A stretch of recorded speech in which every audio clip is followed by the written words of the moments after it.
your weekly mixtape for March 3rd, 2018, and this is your weekend review. I can't believe that we are already into March. A little late getting this video out, I apologize. Doing it from home today. Had a busy morning of the CrossFit Open Workout 18.2. You can see how that went down on the blog. And then I also coached Roman's team in their last basketball game of the year. So I had a busy day, but here we are, we're getting this video done. So let's talk about this week of the news and the markets and your planning and portfolios. Volatility continues to be here. I don't think it's going to be going anywhere anytime soon.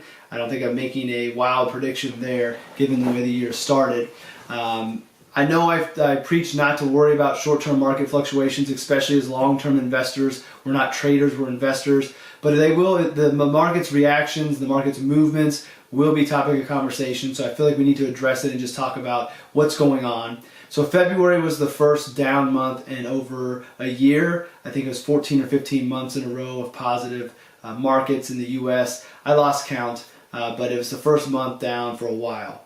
And the week was down. So nothing to be overly concerned about. Again, market corrections are normal, market downturns are normal, negative periods are normal. This is all normal, we just haven't seen it for a while. So it's a good reminder that we're investing for the long term. We have policies and strategies in place. Let's stick to those. So if you have any questions, concerns about your portfolio, all I can do is send you to your advisor or your investment manager to talk about those and reaffirm why you're investing and what your long-term goals are. There are a couple major headlines that helped the volatility return and keep it around. The first was Federal Chairman Jay Powell spoke in front of the Congress for the first time. He was on Capitol Hill.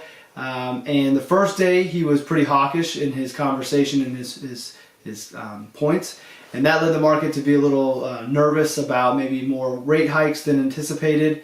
The second day he came back and was a little bit more dovish. If those are two new terms to you, hawkish and dovish, when we were talking about the Federal Reserve, I got you covered. Next week I'm going to be doing a whiteboard episode talking about those two terms so you have a better understanding of what those mean. But in this just brief conversation, you can probably figure out what each means. On the topic of congressional hearings, that has got to be the most boring television out there. I don't mind it when CNBC is showing it during the day, except from 12 to 1. That's the 1 hour of the day that I like watching that station. I like to catch the halftime report while I'm eating lunch. And I had to see Congress grandstanding, not really doing anything, asking the federal chairman all these questions. It was just very boring and didn't help my day at all. So if you're not watching him, you're not missing anything. But Jay Powell being in front of Congress had some impact on the markets in the short term. The other big one was President Trump decided that he is going to implement tariffs on steel and aluminum. He's going to have a 25% tariff on steel and 10% on aluminum. At first, it may not seem like a big deal because in the grand scheme of the economy and jobs, how big are those markets? And they're really not that big. I almost feel like we're worrying about industries of the past. Obviously, if you're in that industry, you don't share that same belief. But when I think about the future, I don't think aluminum and steel are going to be leading the U.S. to prosperity. I'm thinking technology and innovation and moving forward. But nonetheless, this is an area that the president feels that we need to protect our economy. The main concern is not so much the tariffs themselves, or at least my understanding and kind of what I'm gathering from the market and the experts out there is not so much the tariffs. It's the fear of a trade war being implemented with other countries around the war and around the world, and what that could mean to our economy.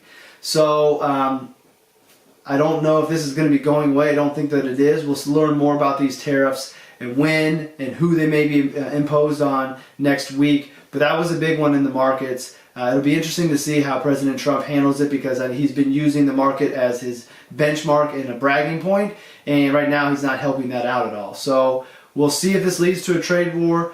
Hopefully not. That has a bigger impact than just these tariffs themselves, but the language being used and the aggressiveness is not necessarily encouraging for the long term. And those are the two main things I thought were important that we discussed.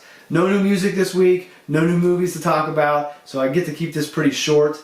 I did have a great podcast episode with Corey Hofstein of Newfound Research. If you missed that, head on over to iTunes, over to the blog, and listen to our conversation about factor investing to kind of further your knowledge base when it comes to investing in ways you can invest. Corey did an awesome job, very smart guy, and broke down a very complex topic in a way that I think is easy to understand. So go check that out. While you're there, make sure to subscribe.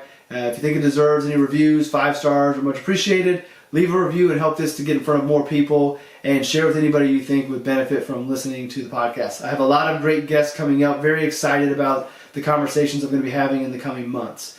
If you have any suggestions, feedback, you can contact me at contact@allaboutyourbenjamins.com. Be sure to make sure you check the articles down below for the mixtape. And with that, I'll let you go, and I'll see you in the next episode.